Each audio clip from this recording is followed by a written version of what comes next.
A blonde woman walked into the bar. Outside, a group of men started to gather. One of them, Cobb, got a call from his boss. He didn't answer. Instead, he began assembling a sniper rifle. Inside, the woman approached a man named King. He greeted her by name, Anais. Once seated, he pulled out a photo showing a family of 3, clearly refugees. He asked if she recognized the boy in it. His name was Alberto. Anais looked at the picture but didn't know them. She assumed King wanted the boy dead and told him straight. I don't kill children.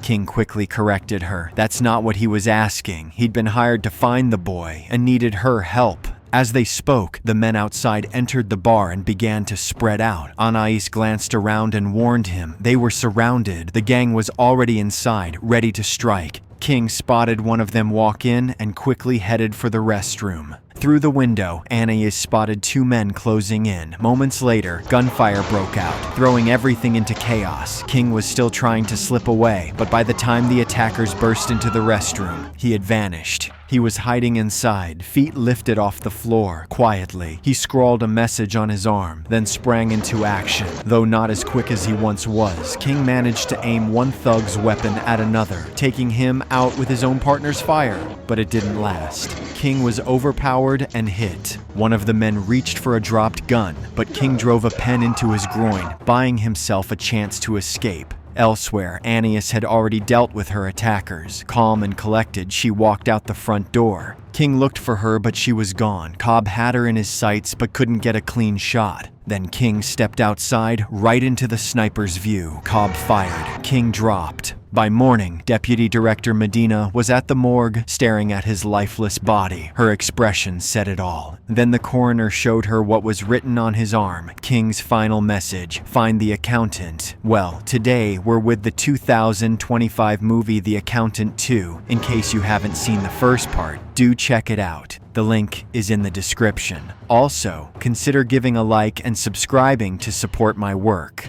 Back in Idaho, Christian Wolf was inside his trailer, getting ready for the local romantic festival. He was on a call with Justine, who gave him a rundown of the payments recently cleared by his clients. Later at the festival, Christian sat at a table while curious women began gathering around. One glance at him, and more started to show up. Of course, it's Ben Affleck. The organizers noticed the growing crowd and walked over, asking what was going on. Christian explained that he had tweaked the algorithm on his dating profile, boosted his height, fixed his smile, just enough to trigger common attraction patterns. But once the women started talking to him, one by one, they walked away. His direct answers and awkward honesty weren't quite what they had in mind. By the end of the event, Christian was left sitting alone. Elsewhere, Deputy Director Medina arrived at the house where King had been staying. She walked through the rooms, combing through his things, and eventually found a card. On it, the name of the accountant. Curious, she decided to stay in the house and rented it out herself. That night, she called Harbor Neuroscience Academy to ask about Christian. The staff claimed not to know anything, passing her from one person to another. Meanwhile, Justine tracked Medina's phone location from her end. Sensing the call might be monitored, Medina casually mentioned King's death and ended it. Later, while going through King's files, she came across a photo of a refugee family, Alberto's family. Meanwhile, Cobb arrived at Burke's house. Burke didn't waste time. He immediately asked why Anais was still alive. Cobb told him the shot wasn't clean. Burke wasn't interested in excuses. The target had always been Anais. He reminded Cobb that she'd vanished in the middle of an important operation years ago. Suddenly, Anais burst through the door and took out everyone around Burke, but spared him. She stared at him, confused. No recognition. The memory loss was real. Now Burke was nervous. She didn't remember him yet, but if her memories returned, he knew exactly what she'd come for. To stay ahead, he told Cobb to wipe out anyone who might pose a threat. Meanwhile, Medina waited in a parking lot. A few minutes later, Christian Wolf showed up. She reminded him they'd crossed paths 8 years ago. This time, she needed his help. Back at King's house, Medina laid out the photos he had collected. She and Christian sat down to study them, sorting through each one and trying to connect the dots. Meanwhile, in Texas, Cobb tracked down and killed Anais's father. Back inside the house, Christian continued piecing together the story. He told Medina the family had been deported from Central America, made their way through Mexico by train, and eventually crossed into the U.S.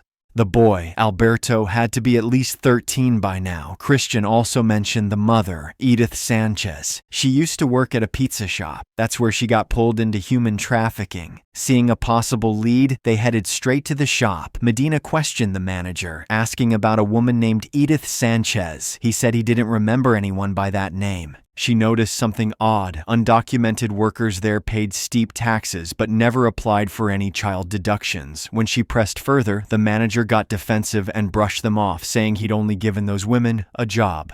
Christian called him back. Calmly, he accused the man of tax fraud and proved it. He'd been faking his sales numbers. What is the most frequently ordered size of pizza? Large, 90%. Large pizza is $17.35, which accounts for 1,484,315 large pizzas. What's your point? Your paper costs are $360,000, which only accounts for 900,000 large pizza boxes. You are making my head hurt. It's considerably less than the aforementioned 1,484,315 large pizzas. Right, that's because we do it by the slice. By the slice? Yeah. No, impossible. You're fraudulently claiming more income than you're receiving in order to conceal income from another source. What is it? The manager lunged at him. Christian dislocated his finger with a single move. The bodyguards tried jumping in. Christian knocked them down without breaking a sweat. He locked the manager's arm and started questioning him. The man resisted at first, but eventually gave in. He admitted someone had paid him and revealed the contact details and the motel where the meetings happen. Christian and Medina hit the road again. In the car, Medina couldn't hold back. She scolded him for his excessive violence. Just because she worked in law enforcement didn't mean she could bend the rules. Still, she couldn't deny it. His approach got them answers. Meanwhile, in Berlin, Braxton was staying at a high-end hotel when Christian called. He didn't answer the first time. On the second call, Braxton picked up. He wasn't happy. "The last time I helped you, I almost lost everything," he said. "For years I was the one calling. You never did." Christian didn't argue. He just asked if Braxton could make it to Los Angeles in the next 24 hours. Braxton didn't say much. He stood up, grabbed his things, and walked out. The next night in California, Christian and Medina waited at a hotel for Braxton to arrive. When he finally showed up, Medina introduced herself. Realizing she was a federal agent, Braxton pulled Christian aside for a quick word. Still, despite his reservations, he agreed to help. Later, inside a rundown motel room, they set up the operation. They paid 3 escort women to come by, while Medina waited outside. Once the women arrived, Braxton handed them the cash and told them to call whoever was in charge. 2 of them weren't having it. They argued, gave the money back, and left. The third woman stayed. For more cash, she agreed to make the call. Christian handed it over and she dialed. Meanwhile, Medina got a call. Bad news. Both Anais's father and her husband had been found dead, both taken out by sniper fire. A few minutes later, a man showed up at the motel asking where the women had gone. Before he could say more, Braxton knocked him out cold and stuffed him in the trunk of Medina's car. Medina stepped in, worried they'd draw police attention. Christian called Justine. Within seconds, she rerouted traffic, turned every light green, and cleared the area of nearby patrols, opening a clean path to the safe house. Back at the Neuroscience Academy, the team kicked off their search for Anais. Christian and Medina monitored everything from a laptop while Justine connected them to the live system. They pulled up footage from the bar where Anais was last seen and spotted her leaving, but none of the security cameras had a clean shot of her face. Then they got lucky. One woman was taking a selfie just as Anais walked past in the background. Using an ID scan, they tracked the woman to her home and remotely accessed her network. They found the photo on her laptop, sent it to themselves, and logged out without leaving a trace. Medina is stunned. Even the CIA is incapable of doing such work. They run the photo through facial recognition. The system flags Anais as connected to multiple killings, but her identity remains unknown. With no clear lead, the call cuts off. Back at King's Place, Medina digs deeper and uncovers something troubling. Braxton had killed several people shown in King's photos. Furious, she storms out and drives off without a word. Meanwhile, Cobb is perched on a rooftop, eyeing his next target across the street. Inside the room below, the contact man is being interrogated about the trafficking ring. Medina steps in, offering him a deal. Name the person who trafficked Edith, and he walks free. The man explains Edith ended up in a hospital after an accident. Just as he begins to write down the name, Cobb takes the shot. The man drops dead, and Cobb silently vanishes from the scene.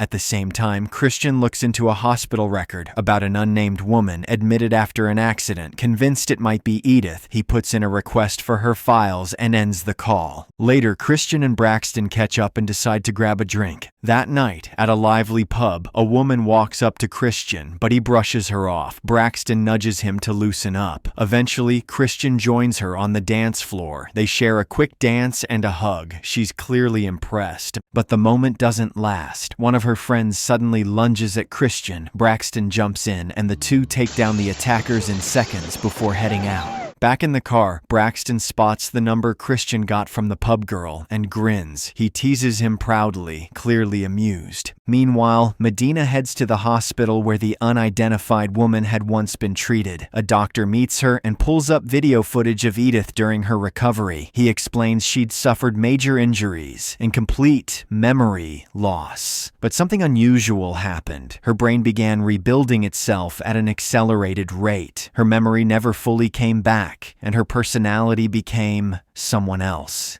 He goes on to say her recovery was so rapid that one day she snapped, assaulted a security guard, and vanished. He plays a clip of Edith responding to questions with a simple whistle, her way of deflecting anything about her past.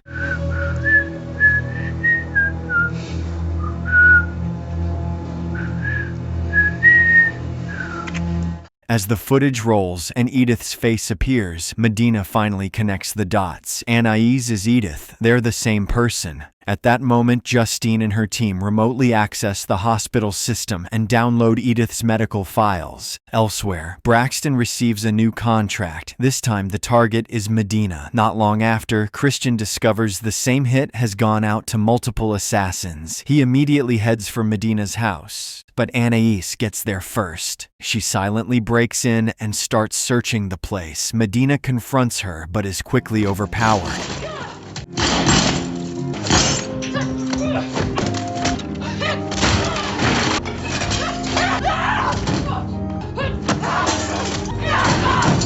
Anais stabs her, then turns to leave, but something catches her eye, a photo of her family. She freezes. The image stirs something deep. A memory floods back. Burke's betrayal, the manipulation, the day everything was taken from her. Moments after, Christian arrives at the house. He finds Medina bleeding and quickly stabilizes her. Then he tells Anais the truth. She has a son. His name is Alberto. The words hit her hard. Without saying much, Anais walks out. Elsewhere, at Burke's hideout, things take a turn. He discovers the hit on Medina was compromised and flips. Furious, he orders a fresh kill contract on her. Then without hesitation, he tells Cobb to head to Juarez and wipe out Alberto, along with any kids nearby. Meanwhile, Christian and Braxton gear up for war. With weapons locked and a plan in motion, they prepare to intercept. Back at the academy, Justine and her team tap into a drone feed and quickly track Cobb's location. She relays it to the brothers. Christian hits the road while Braxton moves in fast, taking down several guards on foot. Cobb, realizing they're close, grabs Alberto and boards a nearby bus, planning to finish the job inside.